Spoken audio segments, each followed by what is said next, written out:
Boa noite a todos, a todas. Estão escutando bem aí atrás? Tranquilo?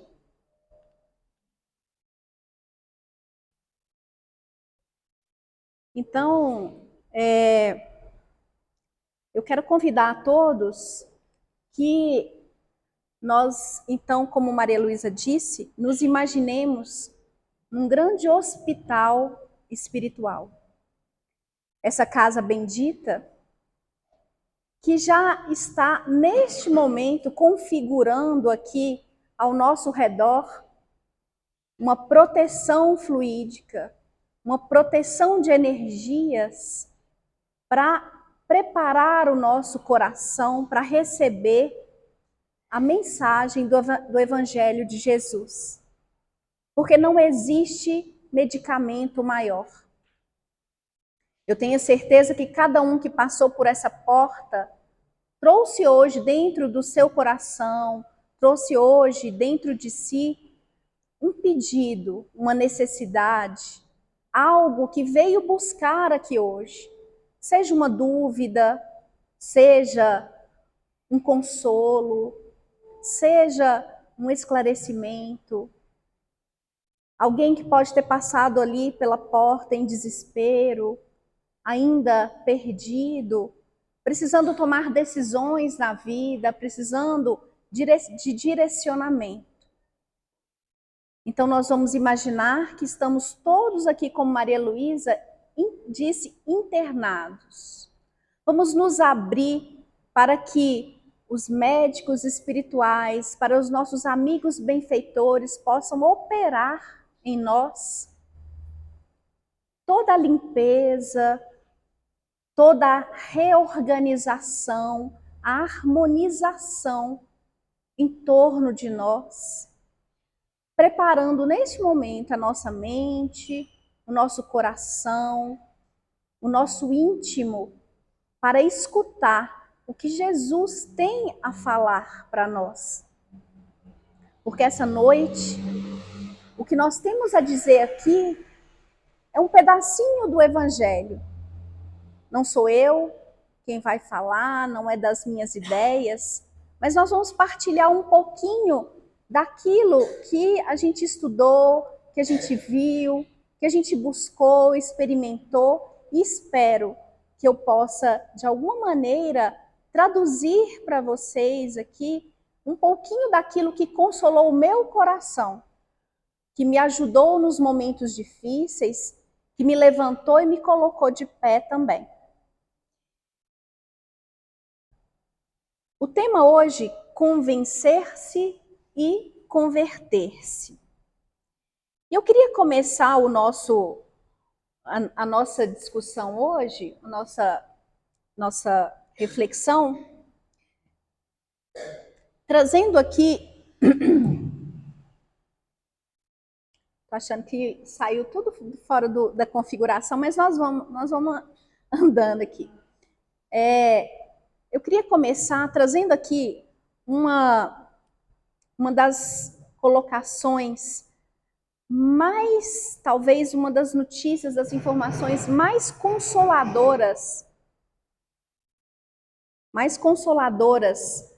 que Kardec trouxe para nós na codificação espírita, que está contida no Livro dos Espíritos, na parte terceira, que é a parte onde Kardec traz para nós as informações sobre as leis divinas ou as leis morais.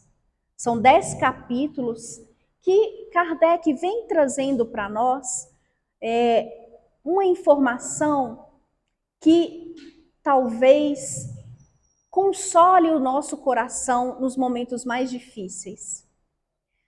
Todos esses capítulos, eles trazem para nós a notícia de que, independentemente de como estamos, do que fizemos, da onde estivemos, de quanto nós estivemos distantes das leis de Deus, do quanto nós infringimos essas leis, do quanto nós nos distanciamos de tudo isso, todos nós um dia evoluiremos para a perfeição moral, para a perfeição divina.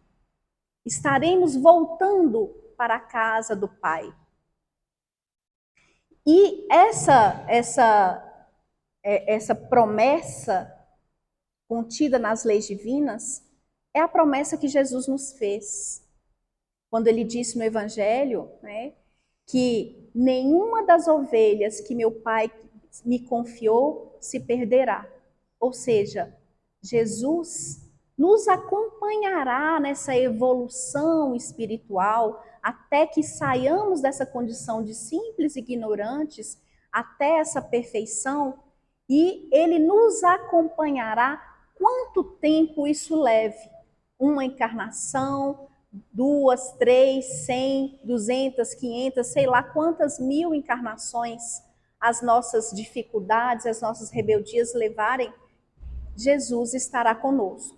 Entra a encarnação, sai a encarnação, estando no plano físico ou no plano espiritual, Jesus nos acompanhará e nos buscará para que possamos cumprir essa jornada aprendendo as leis, aceitando as leis no nosso coração, até que saiamos desse ciclo de encarnações improdutivas ou encarnações dolorosas que venhamos fazendo, né? Às vezes num estado de profunda falta de lucidez, falta de consciência espiritual.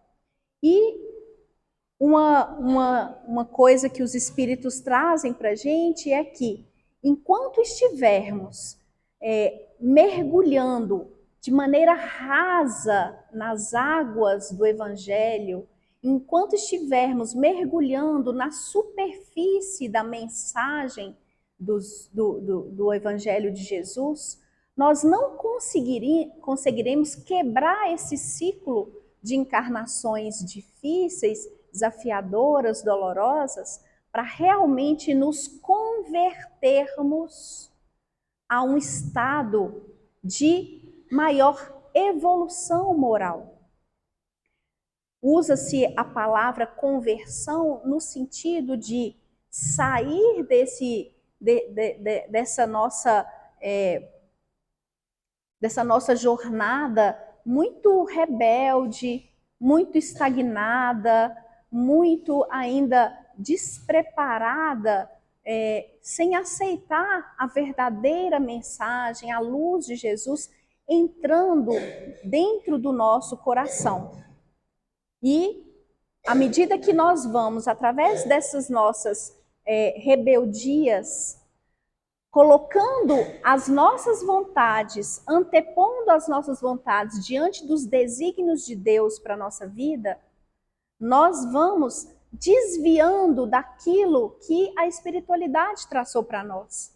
Porque esse caminho de evolução espiritual que a espiritualidade traz para nós, que Jesus indicou para nós como modelo e guia, ele é um caminho reto, ele é um caminho composto de felicidade, ele é um caminho composto de alegrias, é um caminho composto de tranquilidade, de paz no coração.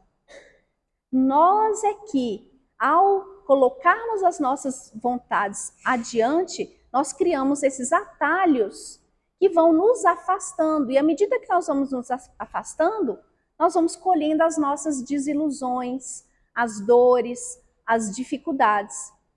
Mas como Jesus prometeu que nenhuma ovelha se perderá, Jesus vai movimentando a vida de maneira a nos trazer de volta para esse caminho, para que possamos então completar essa nossa conversão. O título de hoje, ele vem de uma lição de Emmanuel, que se chama Convencer-se e Converter-se, em que Emmanuel nos chama a atenção de que, por muitos e muitas encarnações, nós estamos permanecendo convencidos acerca do Cristo. Se perguntar para todos nós aqui, todos nós vamos falar da importância de Jesus para a humanidade. Nós iremos falar um pouco do que Jesus representou para todos nós, ou representa para todos nós. Nós vamos falar de diversos aspectos de Jesus, do Cristo, do que ele representa para nós. Garanto que todos nós que estamos aqui, dos dois planos da vida, sabemos da importância de Jesus. Nós estamos convencidos de que Jesus é o modelo, é o caminho, Jesus é a vida, Jesus é a verdadeira, é o pão que nos alimenta, Jesus é a videira. Porém, o que Emmanuel chama atenção é que é muito diferente você ser convencido do que se você ser convertido. E ele fala que a gente, pelo raciocínio, nós nos convencemos de que isso é bom para nós, de que o espiritismo é um caminho, de que estudar as verdades espirituais é um caminho, de que seguir Jesus é um caminho. Pelo raciocínio, nós sabemos disso. Mas nós só nos converteremos ao Cristo quando o nosso coração estiver vivendo essas mensagens, quando o nosso coração estiver vivendo essas leis, vivendo as verdades espirituais. E Emmanuel fala que um homem convencido, ele pode sim fazer muitas coisas.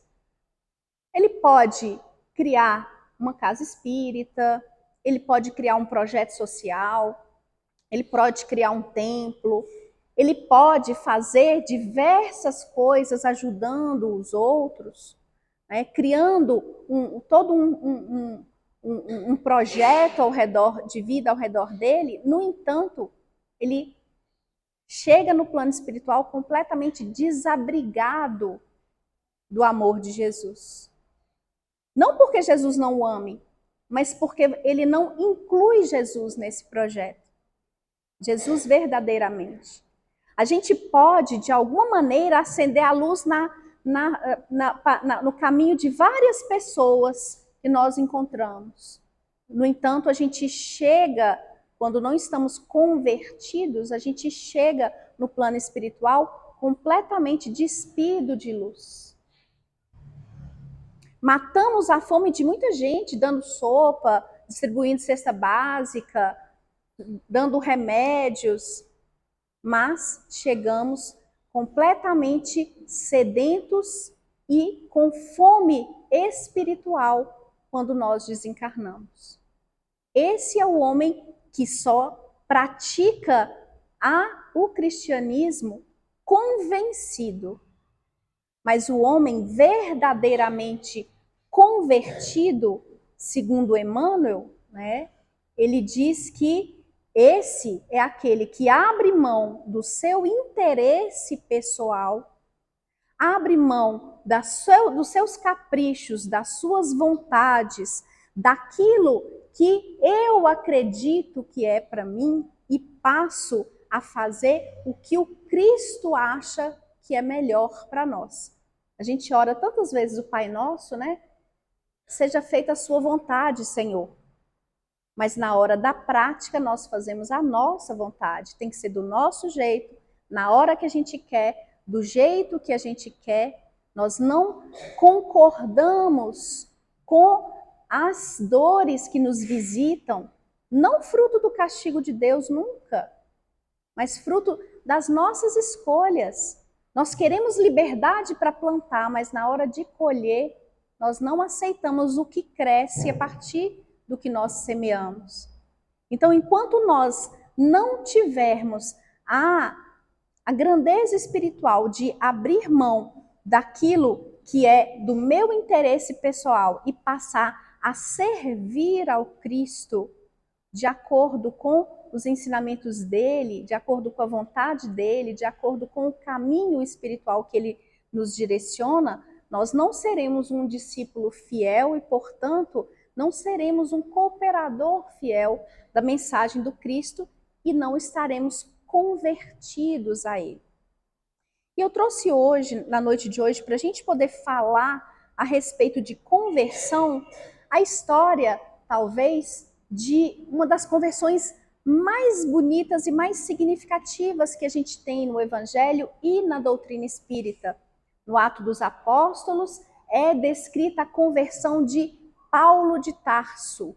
Antes, Saulo de Tarso se tornou o apóstolo Paulo de Tarso, o apóstolo dos gentios, o São Paulo que a gente conhece. E que a obra de Emmanuel, Paulo e Estevão, quem aqui já leu Paulo e Estevão? Ah, mas tem muita gente perdendo a obra, talvez uma das obras mais bonitas que veio na lavra de Chico Xavier pela mão de Emmanuel, né, o livro Paulo e Estevão, que é a história de Paulo de Tarso e de Estevão, que segundo os espíritos nos contam, é um dos espíritos, depois de Jesus, um dos espíritos mais puros, mais evoluídos que pisou na Terra. Então, nós vamos trazer um pouquinho da história do chamado convertido de Damasco, porque a história de Paulo de Tarso é a nossa história. Paulo de Tarso é a história de um coração que estava profundamente enganado, profundamente desviado do seu planejamento encarnatório, profundamente envolvido nos seus interesses pessoais, a ponto de não conseguir enxergar o que Deus tinha determinado para ele naquela encarnação.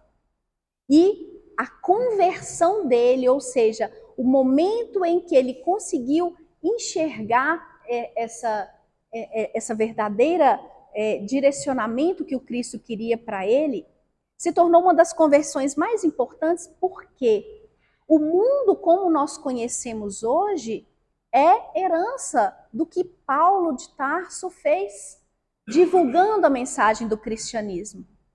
Enquanto Paulo, como mensageiro, ele fez várias viagens ali ao redor da região do Mediterrâneo, ele conseguiu unir o mundo helênico, que era o mundo grego, o mundo da Grécia, através da sua filosofia, ele conseguiu unir o mundo romano, do qual nós herdamos o direito romano, e conseguiu unir o mundo hebreu, do qual nós herdamos a parte da religiosidade.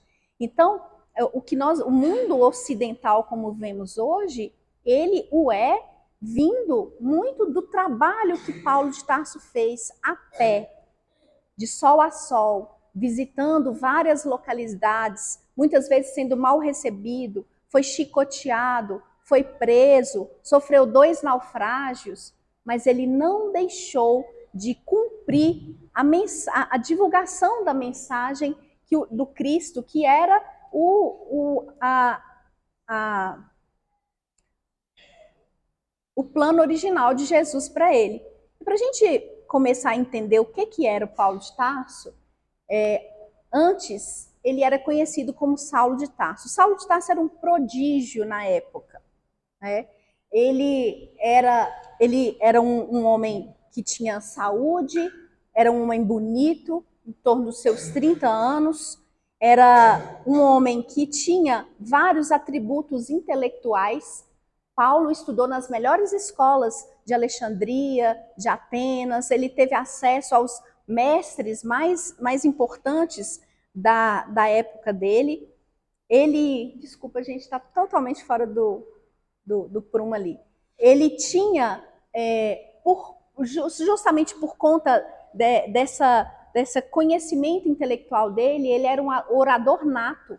Ele pregava como ninguém as leis na época dele, ele tinha uma eloquência muito grande e, até por isso, ele tinha uma influência social e uma proeminência religiosa muito importante.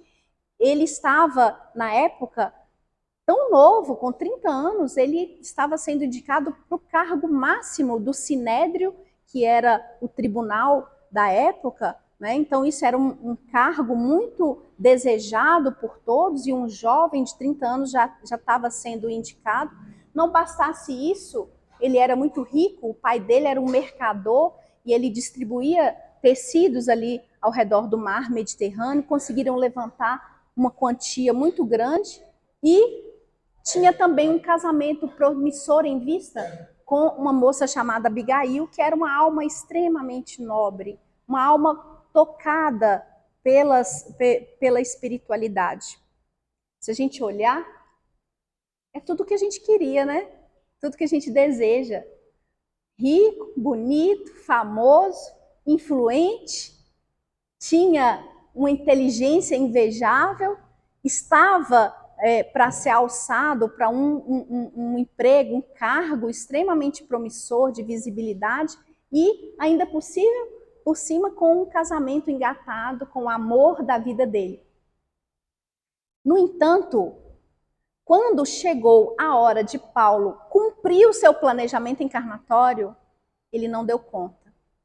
Os Espíritos contam, no livro As Marcas do Cristo, Hermínio de Miranda, ele chama atenção para a gente para isso, que o propósito encarnatório de Saulo ele seria um judeu que estaria sendo, durante toda a sua vida, preparado para ser um grande orador, para ter todos esses recursos financeiros para dar suporte para a grande missão dele, que era, junto com o jovem Estevão, que é esse que foi preparado pelo Cristo para ser o grande divulgador da mensagem depois que o Cristo fosse desencarnado, né, que ele fosse crucificado.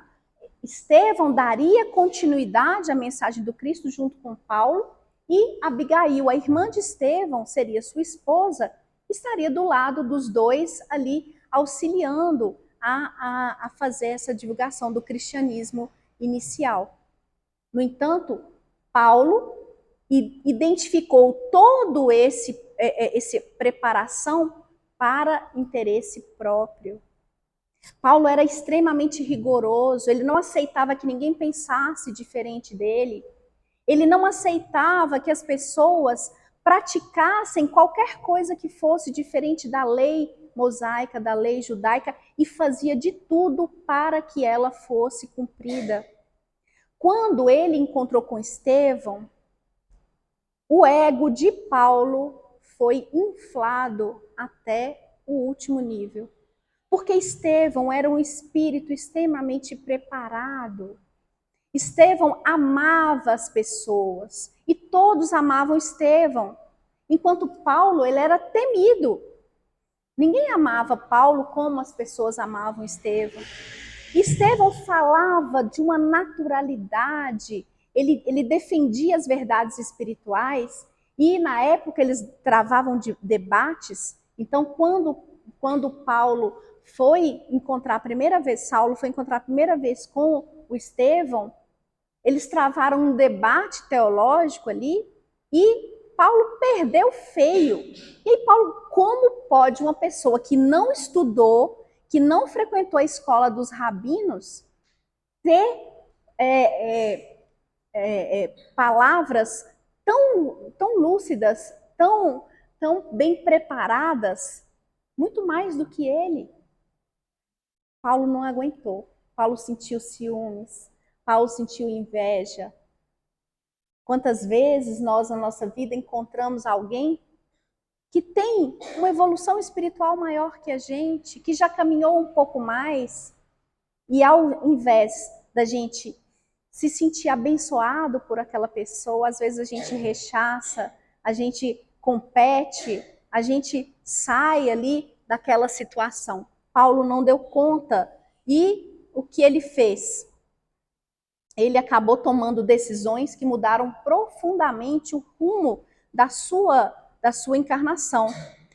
E aqui vem uma das coisas mais bonitas que o livro Paulo e Estevão traz para a gente, né? Essa é uma frase que está lá no livro, né? O Estevão, antes de se tornar Estevão, né, tem toda uma história por trás disso, ele se chamava Gesiel, teve que mudar o nome dele, e quando ele foi pregar na Casa do Caminho junto com os apóstolos de Jesus, ele mudou o nome dele para Estevão. E ele traz essa frase, que é uma frase que é muito bonita. Deus opera em silêncio e não concorre com a vaidade das criaturas. Deus não se importou que Paulo estava vaidoso, com todos os recursos que Deus emprestou para ele para que no momento certo ele colocasse à disposição da divulgação do cristianismo. Deus não se importou com a briga que ele fez com Estevão, com a forma com que Paulo estava sentindo. Deus opera em silêncio e vai ajustando, colocando oportunidades na vida de Paulo para que ele pudesse olhar para dentro de si mesmo e entender que ele estava desviando do caminho e voltar para o caminho correto. Olhem para as suas vidas. Não é fácil a gente olhar para trás e ver como que Deus age de maneira silenciosa, dando para a gente, às vezes, oportunidades imperceptíveis para que a gente mude o rumo da nossa vida, para que a gente tome decisões, para que a gente possa voltar para o caminho reto. Quantas vezes nós estivemos perdidos, estivemos cegos, inebriados com os recursos que Deus nos emprestou, esquecidos de que tudo isso é um empréstimo para colocarmos à disposição dos outros, para servirmos, para tornar o nosso lar melhor, tornar o nosso trabalho melhor, tornar a nossa sociedade melhor. No entanto, nós queremos ajuntar, queremos fazer patrimônio, queremos enaltecer os nossos títulos, queremos de alguma maneira crescer para o mundo, e Deus vai lá e traz oportunidades para que nós possamos repensar esse rumo das nossas vidas. E com Paulo foi exatamente isso. No livro, Emmanuel chama de aguilhões. Para quem não sabe o que é um aguilhão, quando o boi está precisando ser tocado para entrar dentro do curral ali, tem uma vara que você vai tocando ali e o boi vai entrando para o caminho aonde precisa. E Emmanuel chama de aguilhões essas oportunidades que foi redirecionando a vida de Paulo. E Paulo, ele teve várias oportunidades para ser chamado de volta. A primeira foi quando ele encontrou com Estevão no primeiro debate. O que ele fez? Ficou possesso, voltou para casa, estudou, falou assim, agora eu pego ele. Voltou para um segundo debate, foi derrotado novamente por Estevão. E ele, enceguecido de raiva, não só de Estevão, mas daquele Cristo, aquele carpinteiro que ousava trazer ideias completamente revolucionárias em relação à maneira ortodoxa de se ver a lei e a espiritualidade naquela época, como que eles ousavam, daquela maneira, vencer, tentar derrubar a lei na cabeça dele. E ele, então, enceguecido, manda prender todos os discípulos, inclusive o Estevão. E, de alguma maneira, alguns foram soltos, outros não foram perdoados, mas Estevão não. Estevão, ele não abriu mão. Ele mandou apedrejar Estevão em praça pública. E é interessante que os Espíritos falam que Estevão encarnou, Estevão nem precisava encarnar. Estevão encarnou para ser o mentor encarnado de Paulo. No entanto, quando Paulo viu o brilho de Estevão, ele não deu conta e mandou matar Estevão. Vocês conseguem imaginar quando Paulo se deu conta do que ele fez? E ele não só mandou apedrejar Estevão, como quando ele estava lá apedrejando Estevão, nas últimas horas da morte, ele descobre que Estevão era o irmão da noiva dele. Como é que ele ia casar, como é que ele ia entrar no sinédrio, de mãos dadas com a esposa de quem ele tinha mandado matar o irmão? Ele teve que acabar com o casamento. E ali ele abriu mão do grande amor da vida dele. E na cabeça dele, quem tirou esse amor da vida dele foi o Cristo. Porque o Cristo estava querendo fazer baderna na sociedade. O Cristo fez com que ele perdesse o grande amor da vida dele.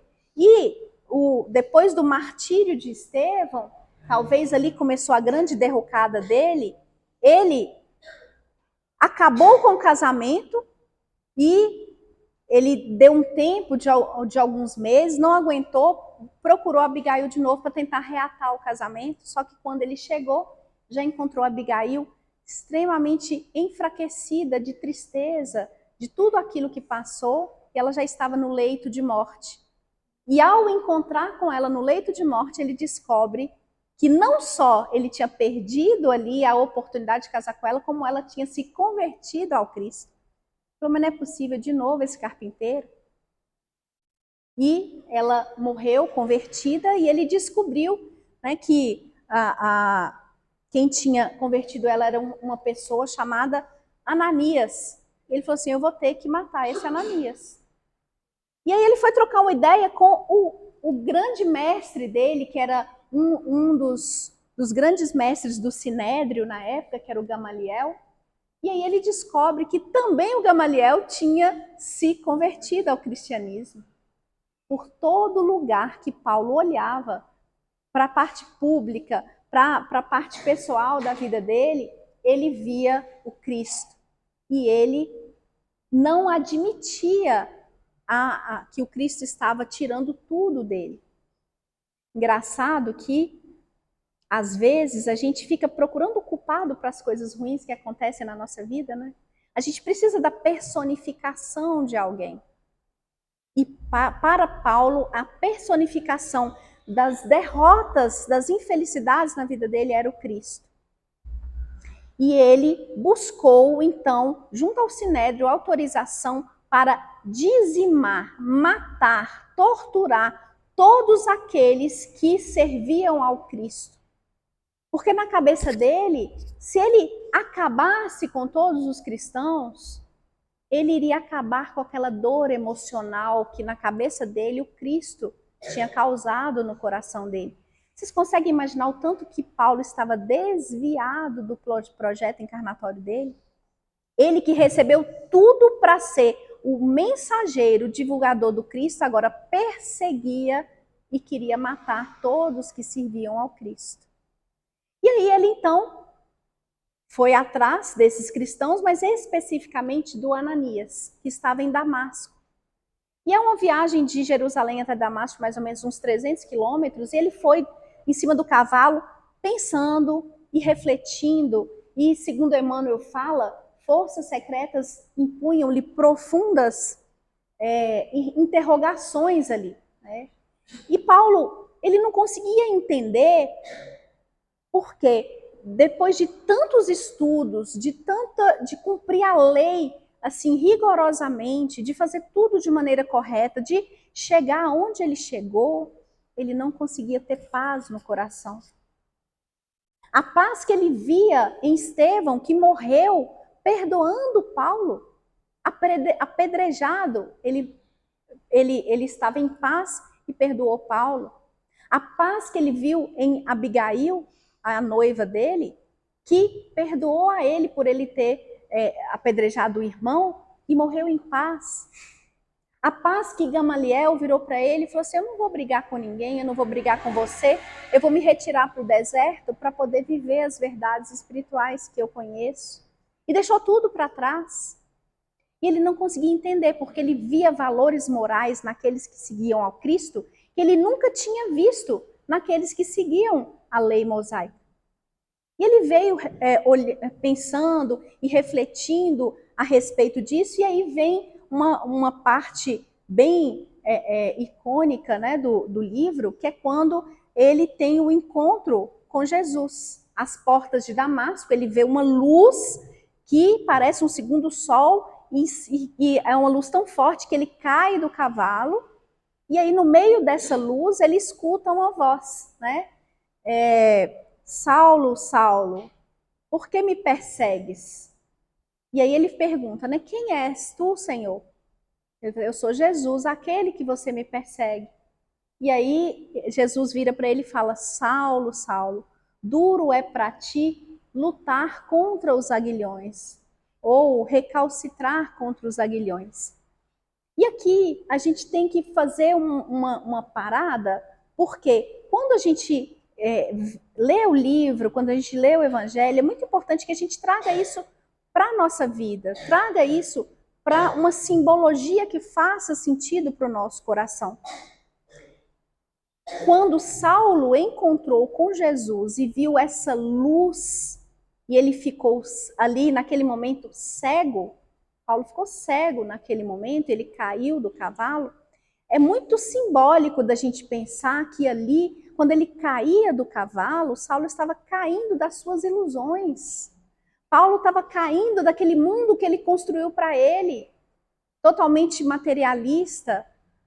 Ele estava ali caindo, caindo em si, na verdade, porque ele finalmente tinha encontrado a luz da verdade de Jesus. E por que Paulo ficou cego? Saulo ficou cego?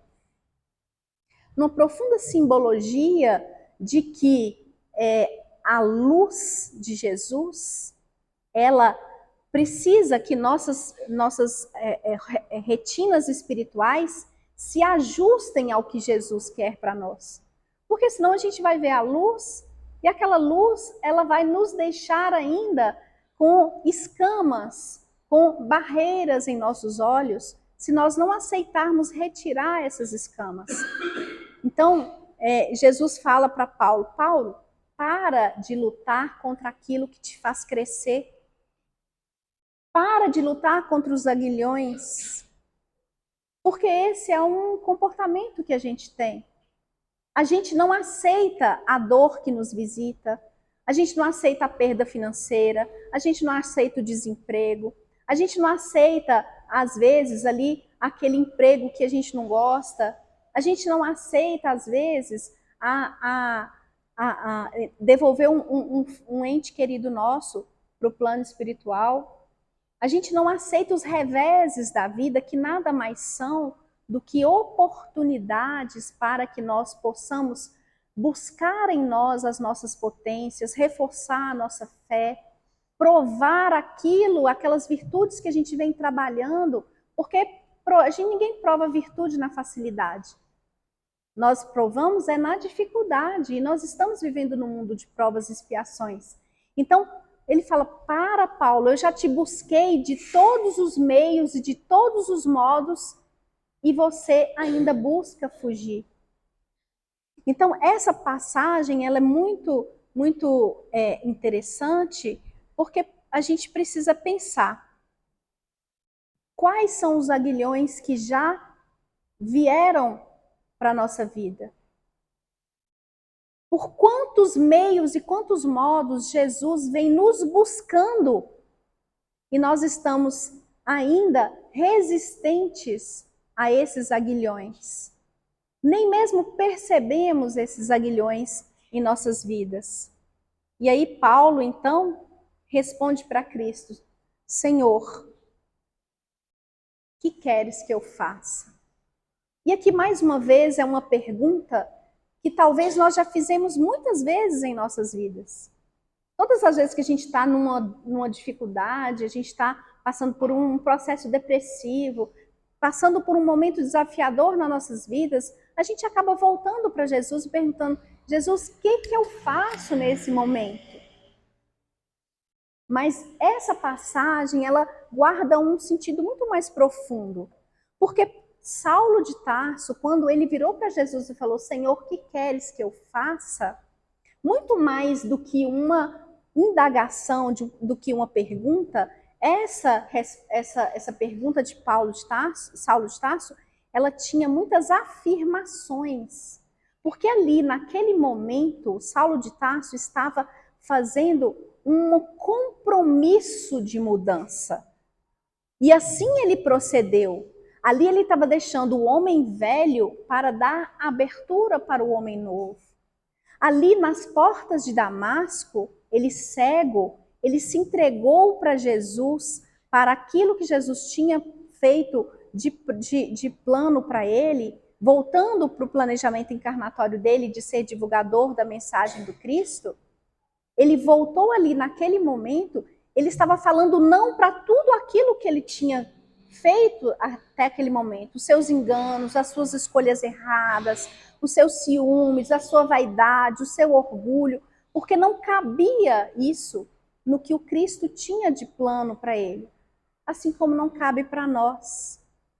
Quando Cristo traz para a gente uma oportunidade de mudança, ele pede que quando nós perguntemos para ele, Senhor, o que eu faço aqui nesse momento que eu não sei para onde ir, que eu estou com uma crise existencial, que eu preciso resolver aqui o meu emprego, meu casamento está indo por água abaixo, meu filho está usando drogas, minha família está totalmente destruída. Senhor, o que queres que eu faça? Nesse momento, Jesus quer que, junto com o pedido, nós também façamos essa profissão de fé. O que é que eu estou disposto a deixar de lado para que a vontade do Senhor se cumpra na minha vida? Essa pergunta, ela traz esse tipo de pedido, de reflexão para nós. E o que Jesus fala? Saulo, levanta e entra na cidade. Você vai para uma hospedaria e vai aguardar que vai ser dito o que vai ser feito. Esse é o modo de Jesus agir conosco. Gente, nunca Jesus vai dar para você vai chegar lá e fazer uma oração, aí vai descer um papelzinho, lá escrito tudo o que você tem que fazer da sua vida. Jesus não responde diretamente essas questões. Às vezes a gente até vai buscar nos espíritos, né? Vamos consultar, ver se os espíritos falam aí o que eu tenho que fazer, que decisão que eu tenho que tomar aqui nesse momento. Você pode até ter uma resposta, mas não vai ser de espíritos superiores, porque espíritos superiores e Jesus, ele nunca fala o que você tem que tomar de decisão da sua vida, porque Jesus sabe que o processo de evolução espiritual ele é uma construção. Ninguém tem um processo de evolução espiritual que é firme, que é duradouro, se você não construir ao longo disso. E as respostas, gente, Jesus tem um jeito muito didático, muito interessante de fazer. As respostas para as nossas perguntas conscienciais, que são aquelas perguntas que vão mudar o rumo da nossa vida, ele costuma pegar essa resposta, quebrar em vários pecinhas e pedacinhos e distribuir no coração de várias pessoas que vamos encontrar ao longo da nossa vida. Porque é da lei que nós só iremos evoluir se nós nos relacionarmos e cooperarmos com aqueles que estão na nossa vida. Então, a resposta que a gente quer, às vezes, está na relação com seu companheiro, com sua companheira. Enquanto você não melhorar o seu casamento, você não escutar o seu esposo, a sua esposa, você não organizar o seu lar, você não vai ter uma parte da resposta. Enquanto você não disseminar sua paz no seu trabalho, na casa espírita que você frequenta, enquanto você não se abrir para cooperar com o outro e receber a cooperação, as respostas conscienciais da sua vida não virão.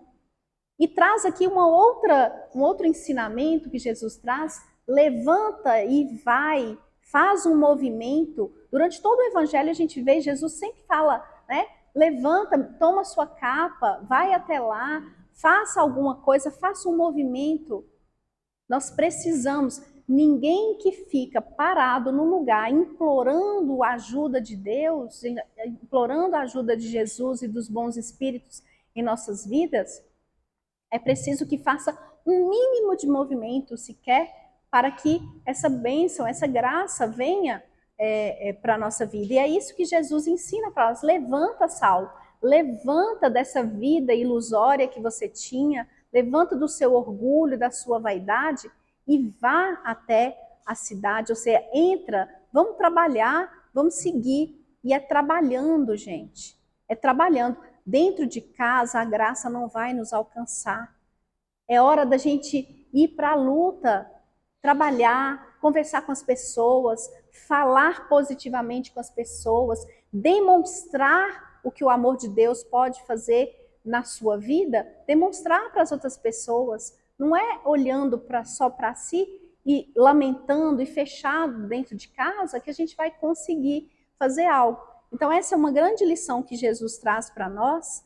E ele fala, né, Jesus manda então, depois de 3 dias que Saulo estava lá dentro da hospedaria lá em Damasco, cego, ele manda quem? Ananias curar a cegueira de Saulo. Ananias, aquele que Saulo tinha ido atrás para matar, Jesus chama Ananias e manda curar a cegueira de Saulo. E aqui talvez, né, Emmanuel fala que ele manda a ovelha perseguida buscar o lobo voraz. Numa lição fantástica para a nossa vida. Imagina, gente, Saulo, ele estava profundamente ferido ao descobrir todos os erros que ele tinha feito ali até agora. Ali, naquele momento com Jesus, Jesus traçou para ele ali qual era o planejamento encarnatório dele, o que ele precisava fazer e mostrou para ele como que ele estava fazendo tudo o contrário. Imagina a culpa que Saulo não devia estar sentindo ali de ter matado Estevão, de ter matado tantos cristãos, de ter deixado um rastro de sangue, de pelo orgulho dele ter perdido a noiva dele, ter se afastado do mestre dele. Era só coisa errada que ele tinha feito ali naquele momento. Para ele recomeçar a vida dele, ele precisaria ser muito amado para não ser consumido pela culpa. E assim é conosco. Se nós resolvemos reativar as áreas da nossa vida em que nós erramos muito, nós precisamos ser muito amados para não nos sentirmos culpados ou paralisados diante da mudança. Olhem para vocês verem uma pessoa que larga as drogas. Se você aponta o dedo, se você fica julgando, se você fica colocando condições, se você fica restringindo ali o acolhimento, o amor para aquela pessoa, essa pessoa não vai dar conta de recompor a sua vida. Se você foi traído no seu relacionamento e você resolve perdoar e retomar aquele casamento, aquele relacionamento, se toda vez você ficar jogando na cara, você ficar na desconfiança, você ficar na cobrança, a pessoa não vai dar conta, porque ela vai ficar remoendo a culpa ali e ela não vai conseguir se recompor naquela situação. Então, a lição que Jesus dá é que todo movimento corretivo na nossa vida, ele tem que ser precedido sempre de amor. Ninguém corrige na vida sem ser muito amado. Então nós precisamos abrir a nossa comporta de amor para ajudar a levantar alguém que estava perdido na vida, porque senão ele não consegue. E a outra grande lição aqui é que o mal só se corrige com o bem. A violência, o ódio, a perseguição, a gente só consegue aplacar isso com o amor. O amor sempre pode mais. Então essa foi a grande lição que Jesus deu ao mandar Ananias buscar Saulo. E aqui, gente, já caminhando para a parte final da nossa reflexão, é importante a gente pensar aqui o que significa a Damasco em nossas vidas. Damasco foi onde Saulo encontrou com Jesus. Foi onde ele fez a sua profissão, o seu contrato de mudança de vida. E aí eu fico pensando, qual é a Damasco da sua vida? Aonde foi que você encontrou Jesus e que a luz de Jesus iluminou a sua vida e você falou, é aqui que eu vou. Eu quero mudar. Eu encontrei essa luminosidade na minha vida e eu quero mudar. Aonde foi a Damasco da sua vida? Muitas pessoas acham que chegar no espiritismo é estar iluminado. Vir ao centro espírita toda terça é estar iluminado. Fazer o evangelho no lar é estar iluminado. Participar de uma reunião mediúnica, vir aqui na frente fazer uma palestra, é estar iluminado. A luz, ela é só luz. Ela não faz nada na minha vida. Ler todas as obras de Kardec, ler todas as obras de André Luiz, vir aqui escutar a palestra, ela é só Jesus iluminando a nossa vida. Mas a luz é só a luz. Nós precisamos fazer a nossa parte. Porque Jesus já nos encontrou. Às vezes a gente fica parando assim, será que dia que Jesus vai chegar na minha frente, vai falar, Maria Luísa, por que me persegues? Luiz, por que você recalcitra contra os seus agrilhões? A gente fica pensando que a hora que vai ser essa, que vai chegar a minha hora de Jesus, as portas de Damasco, me chamar para a minha conversão. Sabe quantas vezes Jesus já chamou a gente? Centenas, milhares de vezes. Nós já tivemos esse encontro com Damasco. Ele já aconteceu. Nós somos espíritos milenares. Há pelo menos 2000 anos a mensagem do Cristo já está ecoando. Nós já fomos chamados. Nós já estamos diante dessa luz do Cristo. Mas nós seguimos permanecendo com as escamas tampando os nossos olhos, porque não basta ver a luz, é preciso retirar as escamas e a verdade, ela precisa fazer algo na minha vida. Porque se eu tenho contato com a verdade e a minha vida não modificou, essa luz não fez nada comigo. Não houve a conversão. Tem pessoas que acham que assim, que ser convertido é você sair ser presbiteriano e se tornar espírita, ou ser católico e tornar espírita. Eu me converti, eu agora sou espírita. Isso é só uma nomenclatura. Porque se você olhar para trás e os seus comportamentos são os mesmos de 10 anos atrás, eu sou só um novo espírita com velhos comportamentos. Não houve a conversão. Eu não consegui modificar a minha vida. Paulo de Tarso, ele percebeu que ele estava desviado e ele retomou o caminho dele. Claro, gente, que quando a gente desvia do caminho, a gente não vai ter mais os mesmos recursos que a gente tinha. Paulo perdeu o dinheiro dele todo. Ele tinha todos os recursos para poder fazer a divulgação do Cristo. Ele teve que fazer a pé, passou fome, agora com o favor de outras pessoas. Quando a gente resolve fazer isso, quanto mais tempo a gente demora, mais difícil vai ficando os recursos, porque a gente gastou, deixou para trás os recursos que a gente tinha. Então, quando a gente pensa, né, que essa Damasco ainda vai chegar, não, ela já chegou.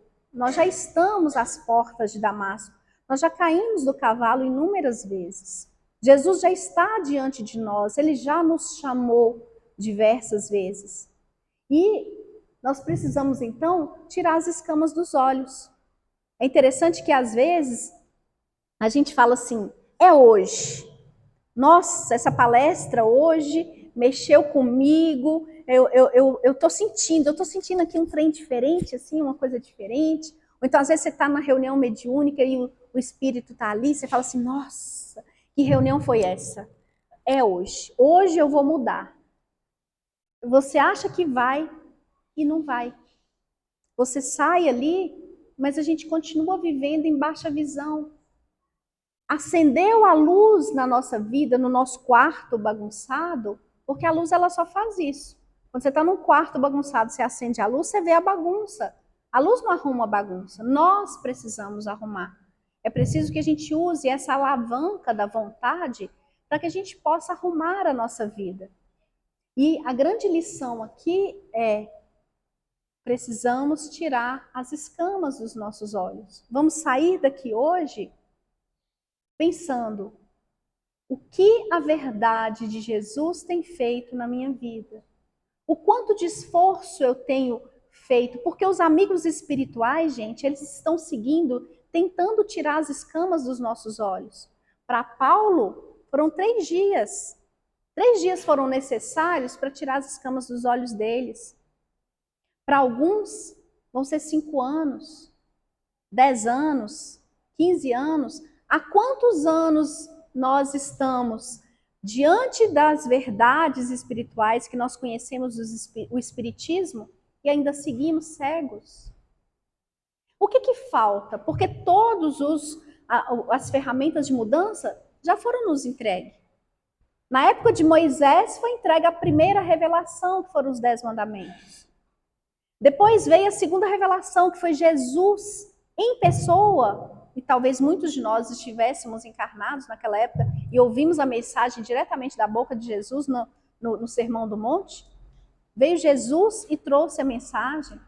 Depois veio a terceira revelação, que é o Espiritismo, que nos entregou a existência de Deus, nos entregou a pluralidade dos mundos, nos entregou a imortalidade da alma, trouxe a mediunidade. O que mais que a gente precisa para poder tirar as escamas dos olhos e nos enxergarmos? E Paulo de Tarso, ele fez uma coisa incrível, porque todo o movimento de Jesus em nossas vidas, gente, toda a evolução, ele é para transformar o nosso coração e nós transformarmos o coração dos outros. Quando a gente pegar o livro Paulo e Estevão, ele tem 2 partes. Na primeira parte é toda essa história que eu contei para vocês aqui, que foi a conversão de Saulo de Tarso. A segunda parte, gente, é o que Saulo fez. Saulo se levantou, ele foi para o deserto, aonde ele foi repensar a vida dele, ele foi sedimentar no coração todo o evangelho de Jesus, e quando ele se sentiu fortalecido o suficiente, ele foi testemunhar para os outros o que o amor de Deus faz no coração de quem se abre para ele. Ele foi trabalhar, ele foi divulgar a mensagem, ele foi abraçar quem chorava, ele foi consolar as pessoas, ele foi reconstruir a vida daqueles que passavam por ele. Esse é o convite do Cristo. Esse é o convite para nós. A partir do momento que nós tivermos contato com as verdades espirituais, Jesus quer o nosso testemunho. Ele quer que através da nossa vida as pessoas vejam a vida dele. Ele quer através das nossas palavras. E isso, gente, é todo dia. É no banho que você dá no seu filho, é no amor que você coloca na comida que você faz, é na aguinha que você coloca ali no centro, no copinho que você faz uma oração, é no abraço que você dá nas pessoas, é o cliente, o paciente que você atende todos os dias. Esse é o testemunho. E mais, testemunhar quando estamos na pior fase da nossa vida. Quando você está com dor, as pessoas vão olhar e falar assim: meu Deus, como é que essa pessoa que perdeu tudo consegue ainda estar tão equilibrada, harmonizada e passar paz para todos que encontra? Como que a pessoa que está atravessando um luto e consegue ainda servir, consegue ajudar o outro? Esse é o convite. E eu finalizo com essa frase de Paulo, que está na carta aos Gálatas, e que ele diz: daqui por diante, ninguém me moleste, pois trago no corpo as marcas do Cristo. Isso, gente, é uma declaração de que a partir de agora, não tem ego, não tem vaidade, não tem nada dentro de mim, porque eu renunciei a tudo isso para que, a partir de agora, a minha vida seja do Cristo. Não sou eu mais quem vive, é o Cristo que vive em mim. E eu passei por muitas dificuldades na minha vida. Eu sofri, eu chorei. Paulo foi apedrejado, Paulo foi açoitado, Paulo sofreu muito, mas ele dizia que eram as cicatrizes de amor. Todas as dificuldades que ele passou na vida criaram cicatrizes que ele mostrava como sendo as marcas do Cristo. Então, que possamos hoje finalizar essa reflexão olhando as dificuldades, as marcas, as cicatrizes que a vida trouxe na nossa vida, todas as nossas perdas, todas as nossas desilusões, tudo isso como uma forma de crescimento, como uma forma de dizer, sim, eu tenho as cicatrizes, e por isso eu posso buscar todos aqueles que ainda estão se debatendo, porque eu fui credenciado pelo Cristo, porque eu vivi, porque eu cresci, porque eu passei por isso, eu fui credenciado por Cristo para buscar aqueles que ainda não o conhecem. Ninguém mais me molesta, nenhum problema, nenhuma obsessão, nenhuma perda, nenhuma dificuldade da vida me molesta, porque eu tenho as marcas do Cristo. Então, que possamos finalizar com essa frase, com essa reflexão, e que possamos, quem puder, ler o livro, vale muito a pena, é um livro muito rico. Aqui, nem se eu pudesse, eu resumiria tantas belezas que tem no livro Paulo e Estevão, mas que possamos fechar as nossas reflexões de hoje, trazendo aqui para nós essa presença espiritual, não só do Paulo, que foi esse grande trabalhador, esse grande discípulo do Cristo, que fez questão de trazer para nós, nas suas fragilidades, né, nas suas dificuldades, o grande exemplo de conversão. Paulo converteu, nós todos podemos também nos converter.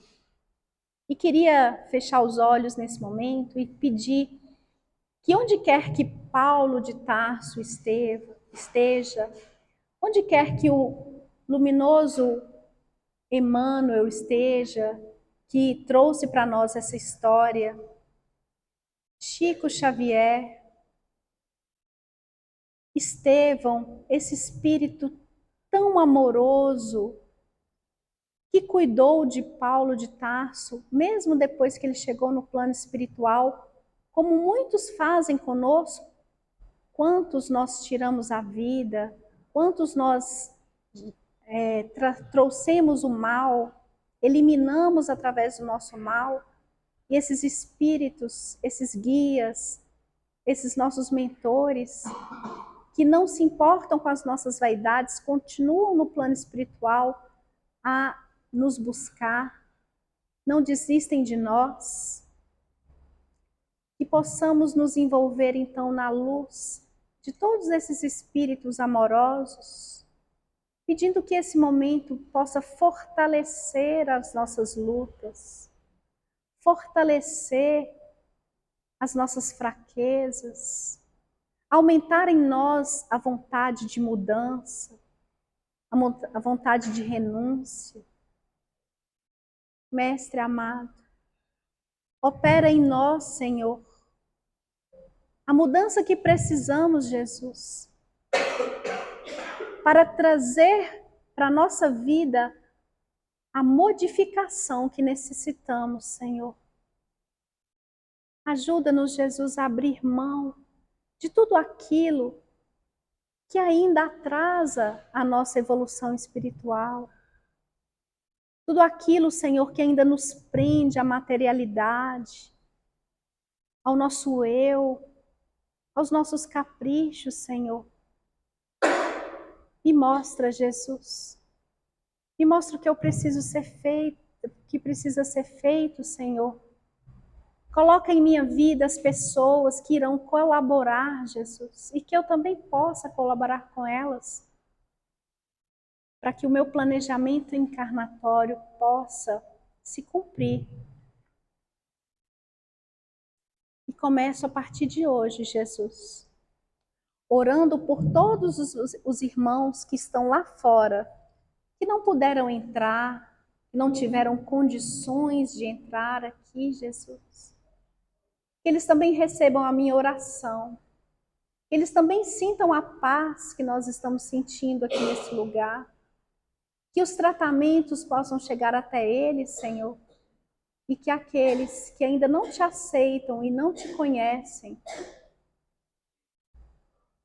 que possamos entender, esperar e desejar, Senhor, que um dia todos possam entrar e se sentar à sua mesa, como a grande família que o Senhor prometeu para todos nós. Irmãos em Cristo. Esteja conosco, Jesus, porque queremos estar sempre contigo. Que assim seja, graças a Deus.